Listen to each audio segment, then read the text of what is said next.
सहकारामध्ये शंकरराव चव्हाण साहेबांच्या मार्गदर्शनाखाली या ठिकाणी ही सहकारी बँक कैलासवासी पद्मश्री शामरावजी कदम साहेबांनी हिला अत्यंत उच्च पदावर या ठिकाणी नेलं होतं, कारण ही बँक महाराष्ट्रातील एक अग्रगण्य बँक म्हणून नावारूपाला आलेली होती।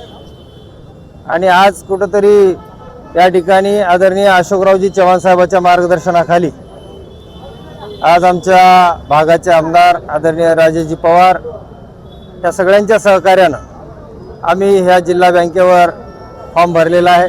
आणि निश्चित आमच्या तालुक्यातील जनतेला माझ्या कामाचा बद्दल माहिती आहे आणि निश्चित ह्या तालुक्यातील जनता मोठ्या बहुमतानं मला निवडून देईल, कारण सहकारामध्ये माझी काम करण्याची पद्धत तालुक्यातील लोकांना माहीत असल्यामुळं निश्चित आमचा विजय त्या ठिकाणी निश्चित आहे।